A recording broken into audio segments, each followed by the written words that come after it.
Hello, everyone, and welcome to this week's edition of the Geeking Out podcast. I'm the Athletic Geek, and my guest this week is Stride Pro Wrestling superstar and unfortunately now the former one half of Hashtag Team, David Lee Walker. David, thanks for doing the show. Not a problem. How are you doing today? Not too bad. I'm overcoming the heartbreak of my dream tag team splitting up. But other than that, I'm doing I'm doing well. Well, I'm doing real well. yeah, that was a dream for me, but a nightmare is still a dream. Um, yeah, that whole thing. Gallows came to me and he said, "I've got a shot at the tag team championships. I need a partner." I obliged and proceeded to be paraded around like a goof for the next 3 months. So he got what was coming to him. But I was gonna make T-shirts, and I'm sad now. But anyway, we gotta get back on. We gotta get back on topic, and we'll probably circle back to the Hashtag Team days. But my first question is: were you a fan of wrestling growing up, and what wrestlers got you interested in pro wrestling? I was actually. I remember my first memory. I was probably about 3 years old and didn't understand the concept of television, and I was scared to death of the Macho Man Randy Savage. He's got a promo on somebody threatening to come to his house and drag him up and down the road, and I thought he was talking to me. So my first experience with pro wrestling was not great, but came back to it a few years later. Uh, the big ones were Undertaker and Kane, Stone Cold, and the Sandman. Um, I came across it during the whole thing with the Undertaker and Kane and their storyline in '98. So I was Right. about 9 years old, and I think that's when I decided this is what I wanted to do. Okay. Uh, and then, of course, the whole thing with Stone Cold, the Attitude Era. I grew up. I'm a little older than a lot of the trainees at Stride. That was my time growing up. I remember when I was a kid, every weekend, me and my sister would go to my grandpa's house for the weekend, and he would meet my mom about halfway and pick us up, and the first stop was always the video store. My sister would go and get her Goosebumps or whatever kids movie she wanted to watch, and then I was immediately drawn to the wrestling section. The old VHS tapes. I think the first one I rented was Royal Rumble '92. Oh, that's a good And one. yeah, oh, it was great. And that's since then that's why like the Royal Rumble has always been like my favorite. If I pick one pay-per-view out of the year to watch, it's not WrestleMania, it's the Royal Rumble. I just love the match, love the concept. Um, but yeah, that was the big part of it in the late '90s. I decided that's what I wanted to do. This is you know the Stone Cold promo. I believe it's actually 25 years ago today as we're recording this. The Austin 316 promo that he cut on Jake the Snake. Um, and yeah, just that whole time period. That was my life, and I knew that's what I wanted to do. Um, well, we'll circle back to that. But it's funny you mentioned always going to the video store and getting a wrestling VHS tape at the time. So mention Royal Rumble '92. What was the selection like at your local video store? Because I know for me, like there were five or six different tapes, and I would like have my rotation of the different Um, tapes. I'd make my. We had WrestleMania 11. We had The Rock, Just Bring It. We had Great American Bash 1999, Bash at the Beach 1999, and Halloween Havoc '98, and then there was another one I can't remember. It was like a compilation of a bunch of stuff. But I had my rotation of the six. Did you have a good selection, or did you rip the same one all the time? I had a little bit more of a selection, not much. It was just an end cap in the video store. Judging from those, I think I've probably got a year or two on you because this would have been, 97, 98. There was a little bit of like late '80s WCW stuff, some Okay. Starcade. SummerSlam '94 was a good one. Um, The Two the Takers. Survivor Series. What's that? The Two Takers SummerSlam? Was that 94? Yeah, Yes. okay. Yeah, with Leslie Nielsen. Nice.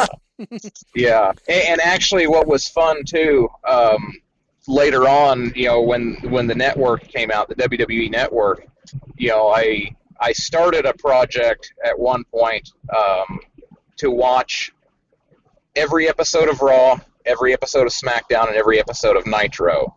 And I think I got into like early 2001 before, and for me, when the Attitude Era was over, I wouldn't say I lost interest, but there, like WrestleMania 17, I could, Austin turning heel. I knew that was kind of a change in the time, and later on, like I said, when I got to that project and I got into 2000, 2001, I'm like, man, I don't really want to go through the 2000s doing this whole thing. I just don't have the time. Right. Uh, but yeah, going back to SummerSlam '94 and going back and seeing like how goofy and campy that was, with Leslie Nielsen, uh, trying to solve the mystery of the Undertaker. Um, yeah, it was.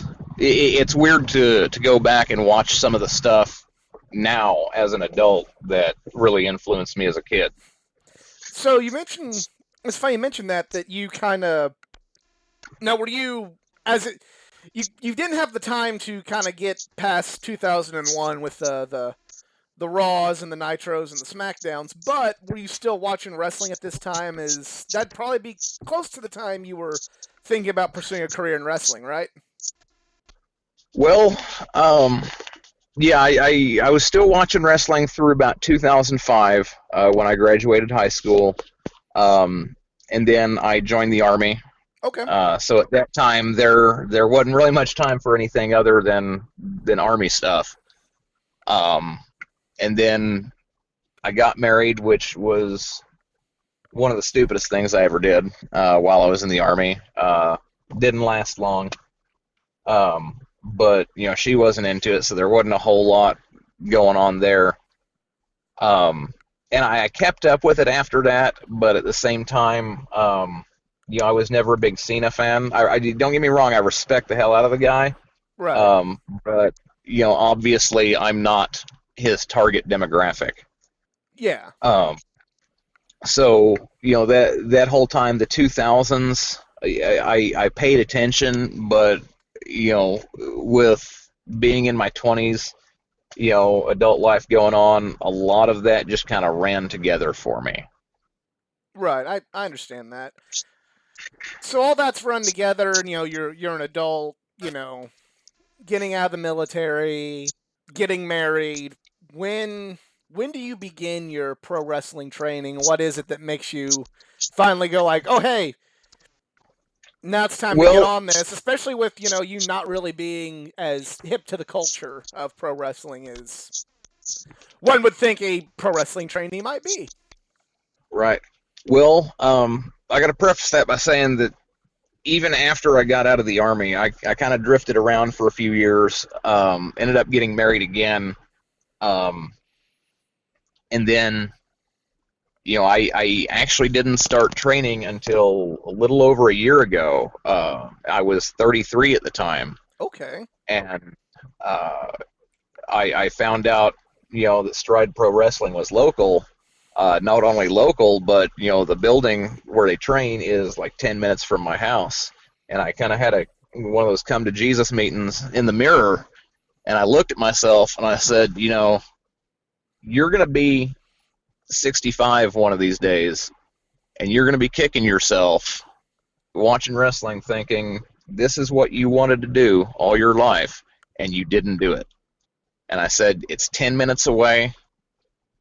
There's no excuse. And I've not missed a training session since. So you waited kind of very, very similar to Diamond Dallas Page. You Yes. kind of waited a little bit till quote unquote later in life to begin your training. Um, I've had a lot of younger folks on here, who begin training right out of high school or they do college sports and then they start training and this, that, and the other. for someone who's fairly close to my age, is it hard to kind of eventually get into doing something like that when you're not right out of high school athletics or you're not right out of college athletics or you know It being quote unquote a young person and being able to be ready to take the world on. You've had time in the military, which I'm sure came with injuries and a lot of life that as you grow older, your knees, even if you don't hurt yourself, your knees don't always want to work and your back wants to hurt a little more. Was that hard to right. kind of get into a very, very physically demanding art form that late in life? Um, yes and no. It was, as far as some of the more athletic aspects of it, but at the same time, I've always had jobs that were pretty physically demanding, which you know on one hand kind of keeps me halfway in shape, Right. but at the same time, is wearing down my body also. Um, so I think a lot of the issue I had with it was the mental aspect of training, and like there's so much that goes into it, so many little things that just take a long time to click. And me, I was never, I was always like physically strong, but I was never athletically gifted. I was never a fast runner. I wasn't hitting home runs. I wasn't, Did you have an athletic uh, background in growing up, or was that just no, not okay? no, I didn't. Physical, yes. I lifted weights in high school. Kind of got away from that, in the army. But I was blessed to be, obviously I'm not huge. I'm not, Roger Mathis, but I'm big enough to be, somewhat imposing and intimidating. Um, so it goes both ways. But I've never picked up athletic stuff really quick.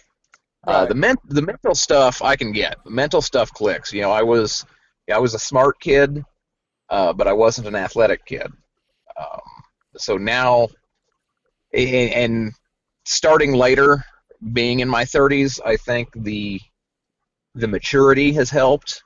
Um, there have been trainees that they'll come in, you know, try it for a couple of weeks, and then they'll go home. It's not for them, and some of it isn't necessarily a lack of ability. Sometimes it's just you need to kind of go home and grow up a little bit. And I think character-wise, that's helped me too, because you get a lot of people coming in 18, 19 years old, straight out of high school, want to be a pro wrestler. But a big part of pro wrestling is your character, your gimmick. And while I don't necessarily have a gimmick or character per se, I still feel like I've got a little personality that I've had to develop just in the course of living life. You get a lot of these 19, 20-year-old kids that, their experiences is school and athletics. And, you come into pro wrestling, yeah, you can do the moves, you can get it, but, you haven't lived long enough to have, a background and kind of develop, and live life and gain some experience in other aspects of life. Right. Um. So I've had a lot of the other Stride trainees on here and asked them about Heath Hatton as a trainer. Was he your trainer, or who all helped train you? Primarily, it's been Jay Spade. And really all of the trainers there have been great. When I started, Jay was there on Tuesdays, and then Red Daniels was there on Thursdays. And then I actually started right before COVID hit, Really? which really, yeah. So we took a break for a little bit, and we started training again. And then it was primarily uh, Jay on Tuesdays. Tyler would come in on Thursdays. Lately, keep in mind that this whole time it's been Jay Spade on Tuesdays. Right. Um, and then more lately, it's been Dexter Roswell and Roger Mathis have been coming in on Thursdays to help train. Okay. And all of them have been, absolutely just phenomenal. I've learned so much.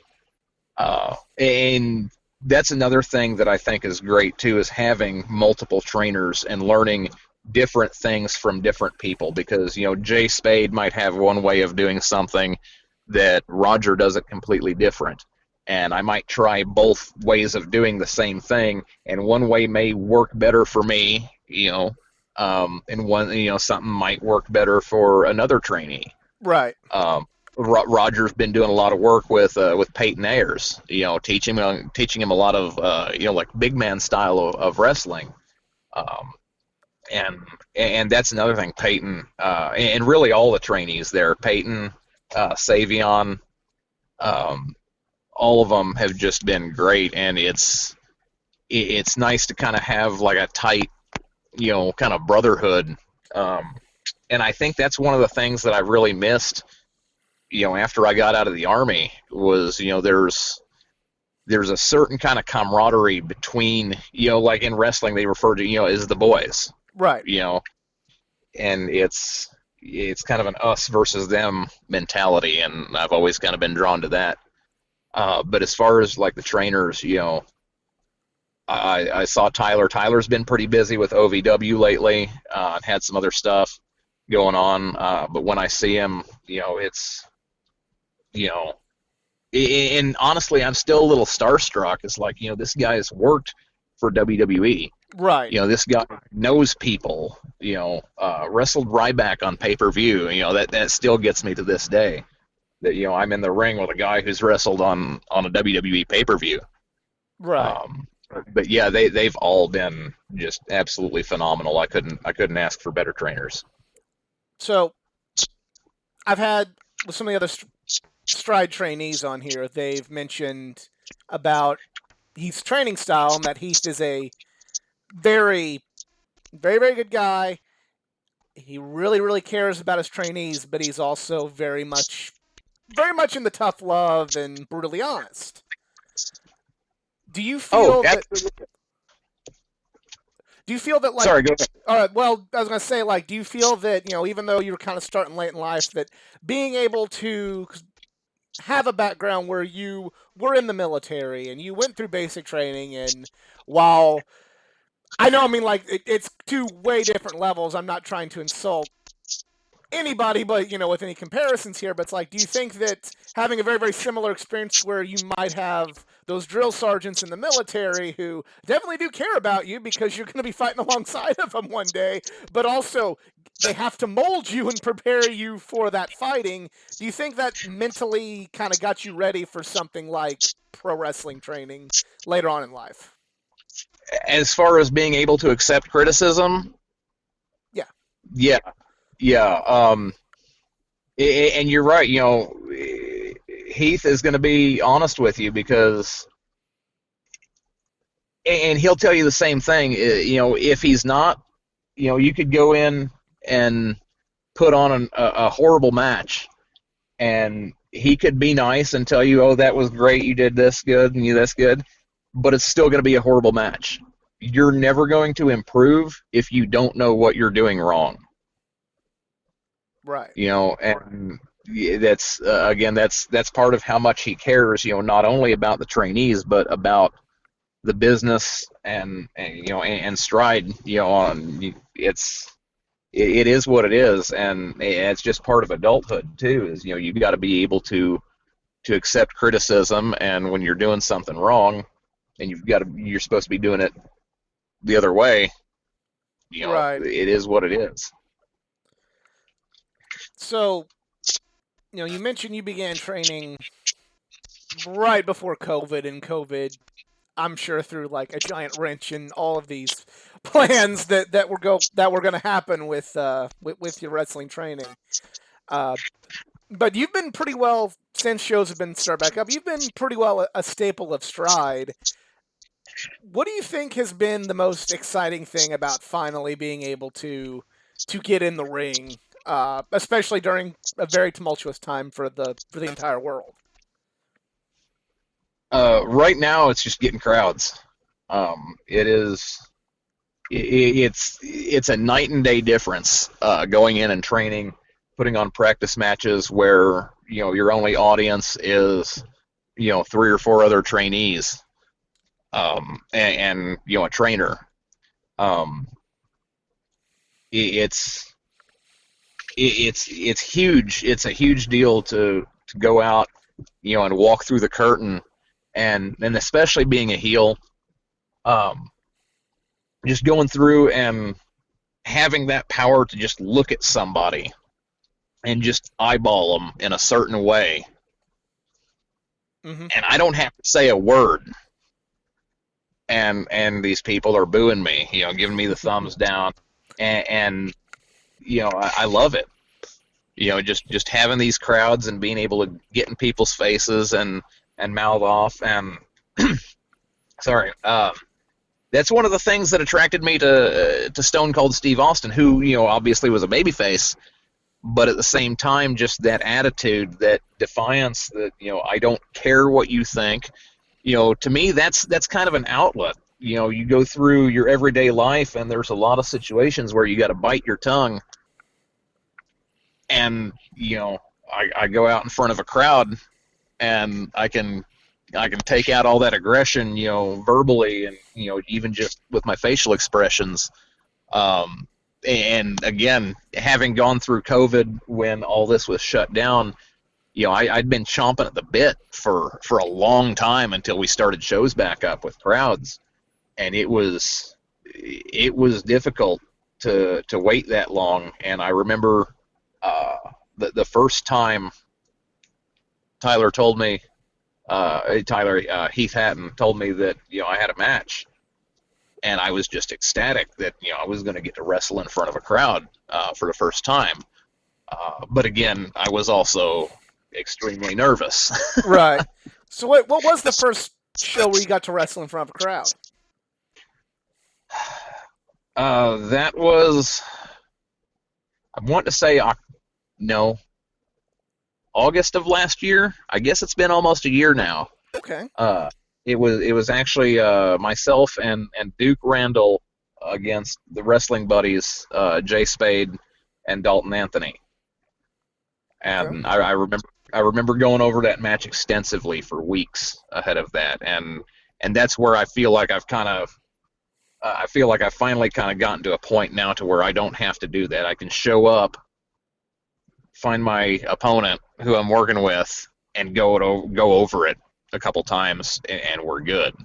I've never had the greatest memory, so learning to walk and talk, so to speak, has been huge, and it's fun to learn these new things. And once I've kind of picked something up, it's fun to incorporate it into my next match, and things like that. So I have some listeners of this show that maybe aren't always as hip to wrestling. They subscribe and watch for the other content. If they were to listen to this podcast and maybe not fully comprehend what you're saying about the discussing everything to kind of the walk and talk like you just said, how would you describe like how much more important it is for wrestling to be able to do things on the fly compared to like other forms of performance art that those listeners might be more familiar with, where it is scripted and it is choreographed and completely maybe more mapped out. I wouldn't even call it choreographed. I mean, unless, and here's the thing too, everybody's kind of got their own style. Macho Man Randy Savage was infamous for wanting every single detail planned out. Um, and that's the way I kind of was at first, just because being so new and being so nervous. And now I'm learning that it's easier, to just plan a couple things and work around it, because you've got to work around the crowd reaction. It's if the crowd's dead, you've got to do something to pick them up, or if they're into it in a spot that you weren't expecting, you got to play that up a little bit. And it's important to learn how to do that, because if you're in there with another guy, with another wrestler, you're not having to improvise by yourself. You're having to improvise with a partner here. Right. And it's we're opponents, but we're also dance partners. Right. You know what I mean? And like my last match against Axe Allward was great. It was short, but at the same time, it it's it's fun to work against veterans that have been doing this for a long time, Right. and I feel like I learned more just in that 5 or 6 minutes, and then talking with Axe afterwards than I may have learned against somebody at the same experience level that I'm at. Right. So we're knock on wood. The world seems to be getting back to normal. Um, I've been regularly being able to attend Stride shows since February, and we're wrestling seems to be getting back to normal. You, as someone who just began your career in your 30s, what are your ultimate goals, short term and long term, in professional wrestling? Um, Short term, just get better. Um, I don't know where it could take me. There are guys who are on the indies for 20, 30 years, or even 5 or 10, then they retire. There are guys that probably should be on the indies their whole career, and they get picked up by WWE. Right. Like I said, short term goals, just get better, just be the best pro wrestler I can be. Long term goals, I can't really say that I've got any. Okay. I'm more of kind of take it a day at a time. Plan for the next show, plan for the next week. Whatever the story is going to be. I'm kind of an in the moment kind of person. I can't really say that I've got a lot of long term goals, because again, being in my 30s now, one of the things I've learned in life is that you can plan all you want, but life happens. I wasn't planning on it, but I'm going to be a dad in a few months. Oh, It was, congratulations. yeah, it was. Thank you. It was January. My girlfriend was feeling sick. She went to the ER, and then I couldn't come in until they had cleared, that she didn't have COVID. So she sent me a text message, said, they said you could come in. I walked through the door, and she burst into tears, and she goes, "I'm fucking pregnant." And I didn't know like what to do at the time. I was excited, I was scared, but in that moment, I realized that whatever I had planned for the next 18 years just changed. Right. So yeah, I don't really bother with long-term goals, just because there's so much that can happen and throw things off. That's fair. Do you have any you're not really a long-term goal kind of guy, but is there something that you'd really like to see happen with Stride Pro Wrestling now that we're getting out of the quote unquote COVID era of wrestling? Growth, growth. I want to see more shows. I want to see bigger crowds. I want to see a good, healthy pro wrestling fandom in Southern Illinois, um, and maybe even expand to Central Illinois or Kentucky. I want to see Stride grow. Um, just as a pro wrestler, I want to. I think that'd be great to get out in front of 1,000 fans. Right now we're at the Stride building. It's a small building. We're limited to maybe 100 people. And don't quote me on that. It could be more, it could be less. But the big crowds. There's nothing quite like that adrenaline rush of coming through the curtain, and there's a bunch of people focused on you, Right. and being able to mouth off to them. It's great. So obviously, there's quite a few people that have gone through Stride, and if I could list every single one of them, we would be here forever and a day. But there are a few guys that I've talked to, and a few guys I'd like to talk to that I just want to do a quick word association with. So I just say who they are, and you say the first thing that comes to your head, or if you got a story, just go from there. And that's how All right. I try to end a lot of these wrestler interviews. So my first name is Heath Hatton. Um, just great trainer. He's and something else I want to point out too about Heath is he is an awesome dad. I see him with his family, pushing his daughter, with her softball. Just and honestly, being knowing that I've got a baby coming, a daughter of my own coming in a few months, I really look up to Heath as an example of what I want to be as a father. Awesome. I lost my page here. My Jay Spade. Yeah, like it like glitched my and froze my thing on my tablet. But Jay Spade. That's what I know. Perfectionist. Perfectionist. Perfectionist. Okay. And that's not a knock on him. That's great, because that is anytime somebody does something, even just a little bit wrong, he fixes it right there, and he'll spend. Last night he spent an hour, on arm drags, with another trainee.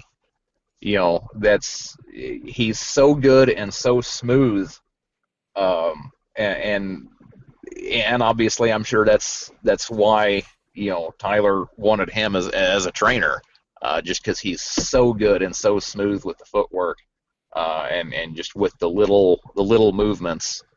So perfectionist, I think, would have to be the word that comes to mind for him. Sticking on the on the plane of the wrestling buddies, Dalton Anthony.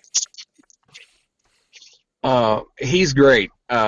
He's a graduate of the Stride School, and he's been around long enough to where he obviously knows more than I do, and he's able to kind of provide some advice. But at the same time, he's not been in quite as long as Jay or Tyler, so he's still. I don't want to say that like the trainees have kind of lost the mentality of the trainees, but Dalton is still. What do I want to say?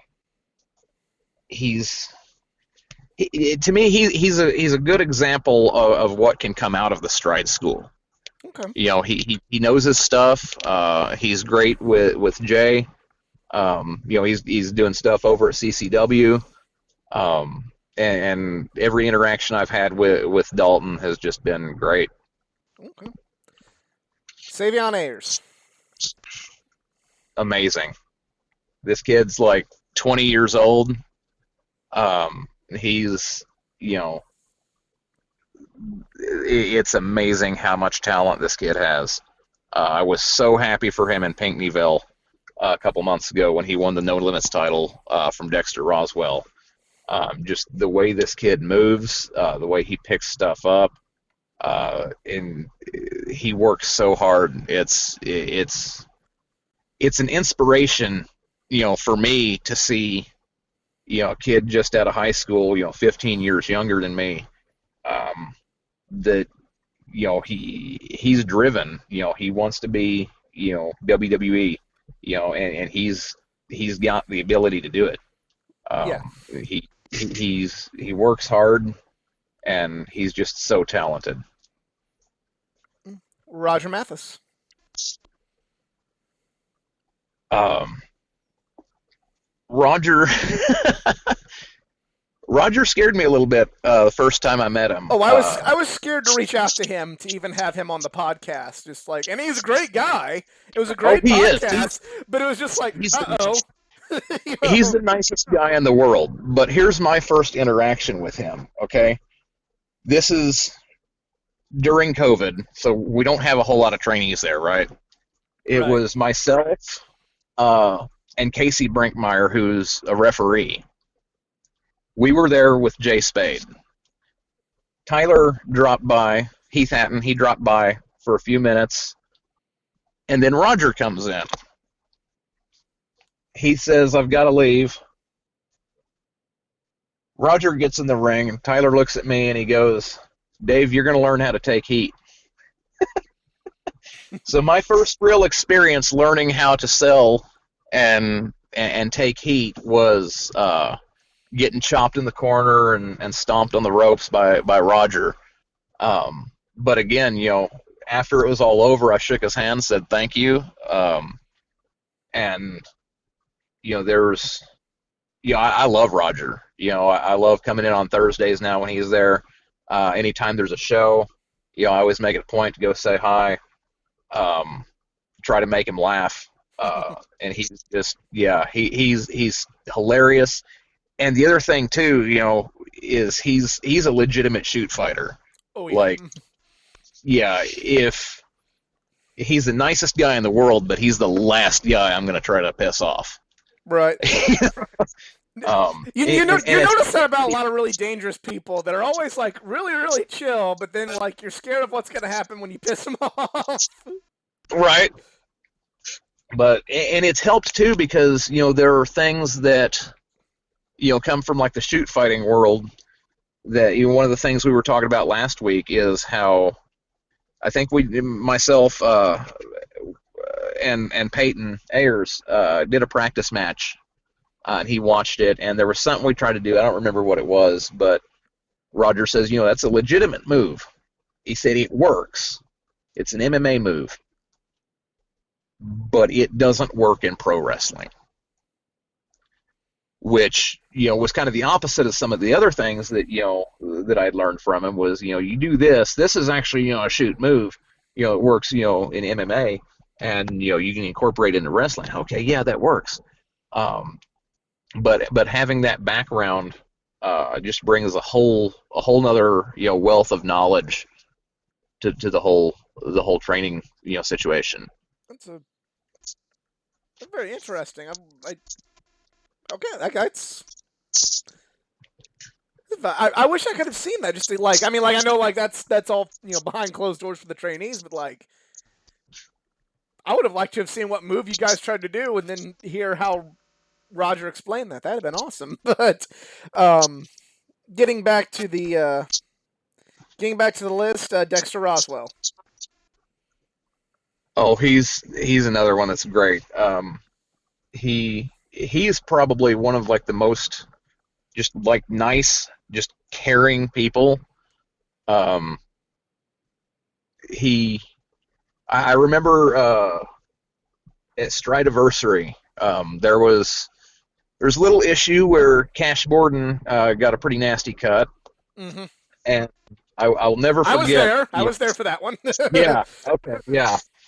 And so I went outside, I checked on him, and I saw how bad it was, and I started having a panic attack. Like I've always suffered from anxiety, and it kicked into high gear right there. And I'll never forget looking at Dexter, and I told him, I said, I need some help for a minute. And he helped me over to the bench, and I sat down, and I was like pouring sweat. He said, I'll be back. He came back about 30 seconds later with a bottle of water, checked on me. Um, and then, again, he's coming in and, helping train on Thursdays too.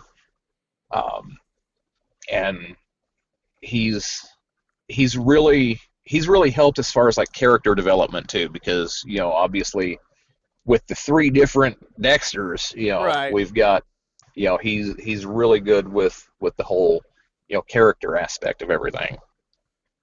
Yeah, it's hard to believe sometimes watching one Dexter that it's the same guy who plays the other. Oh yeah, yeah. Last two, Axe Allward. Oh, absolute pro, absolute pro. Um, I My first interaction with Axe was actually the only match I've refereed, Okay. which is kind of weird because a lot of the trainees, you know, start out their first appearance on shows as they're reffing. The only one I ever refed was actually a 3-on-1 handicap match. This was during COVID, so there were no fans, and it was Axe against Kevin McCleary, Casey Brinkmeyer, and Duke Randall, who are actually all now full-time referees. Actually, um, but anytime you know I've had any interaction with Axe, it's always been great. My last match was against him in the first round of the Stride Cup, and like I said earlier, just him having been in the business so long, and it's a whole different ball game. When I got in there with him, we'd kind of gone over what we wanted to do, but once I got in there, like the nerves were gone. I'm like, it's a really good feeling being in there with somebody that you know and that you trust and that is going to take care of you. Um, the original plan was he was actually going to give me a pile driver. There are very few people that I'd be comfortable with giving me a pile driver. With Axe, okay, whatever. I've got no problem with that.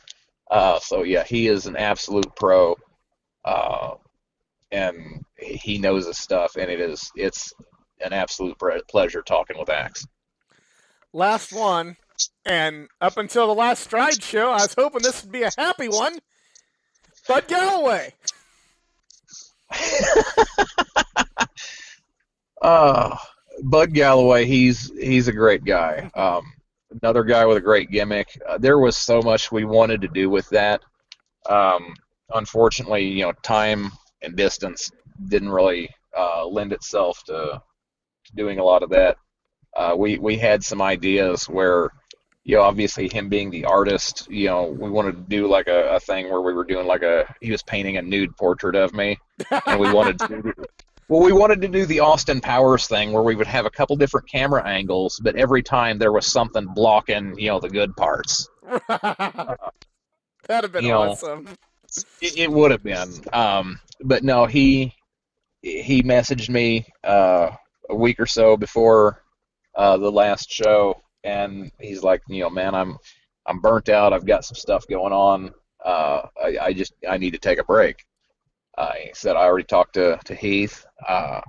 So next time, I talked to Heath a few days later, and we came up with the idea. Said, you know what? Why don't we use this? If I'm gonna be splitting off and kind of going on my own or whatever, said let's get me some heat.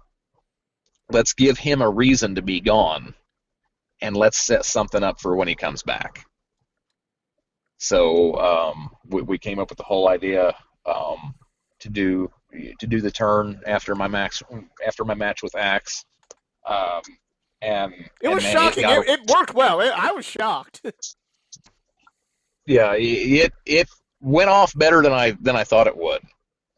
Um, and I was I was glad that I not just because I want to hit somebody with a chair, but I'm glad that I was able to do that, just to really sell how, because the whole story was basically that, he's this goofy character, and the whole inspiration for hashtag team actually was head cheese. Al Snow and Steve Blackman. Got a I don't few know if you vibes remember of that. that. Oh, I remember head cheese. Yeah, I remember yeah. I all of was that I was stuff. I supposed to love be the that. Steve Blackman to his Al Snow. He's the goofy guy that wants to entertain the fans, and I just want to go in and hurt somebody.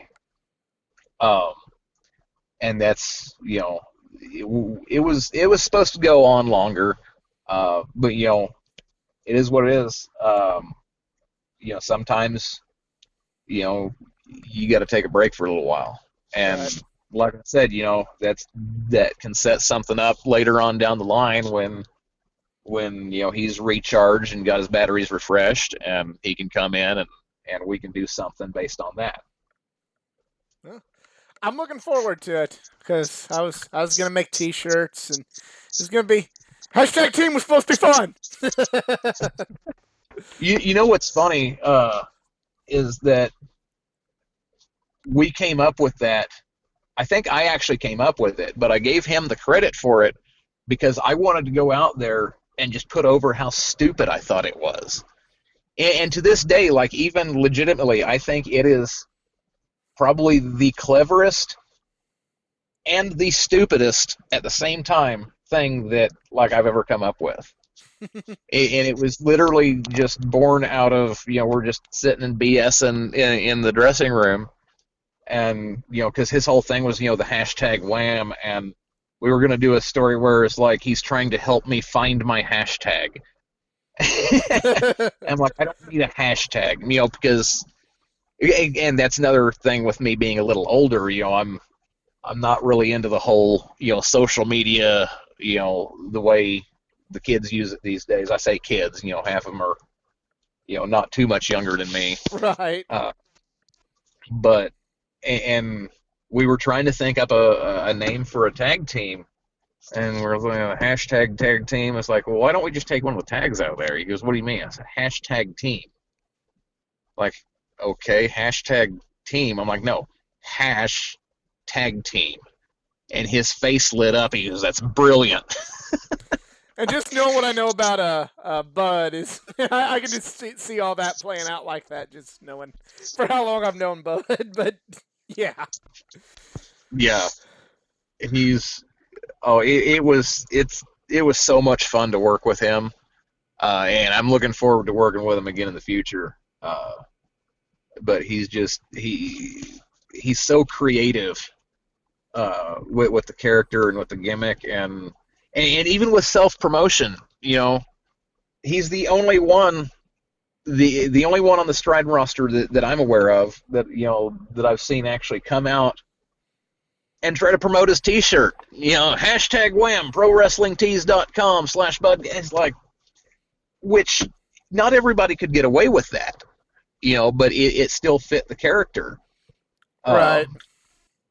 And then, but I didn't realize until after after the show, I'd already gone backstage after I hit him with the chair, and I was told, yeah, he ripped the shirt off and handed it to the referee. So I don't know if he's given up the gimmick or what.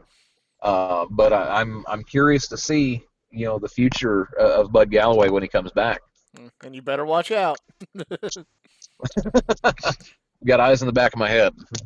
Well, it's been a.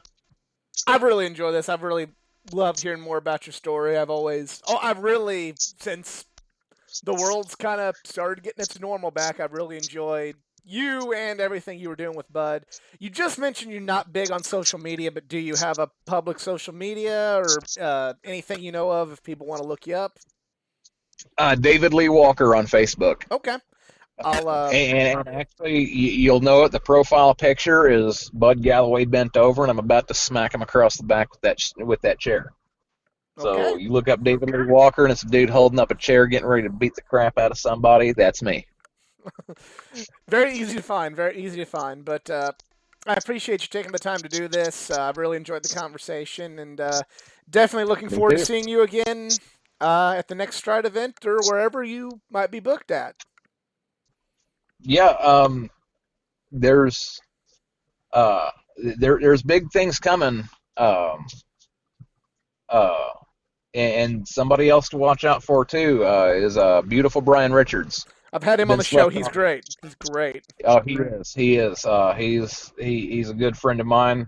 I like going on the road with him. Uh, he's one to watch out for. There's big things in his future.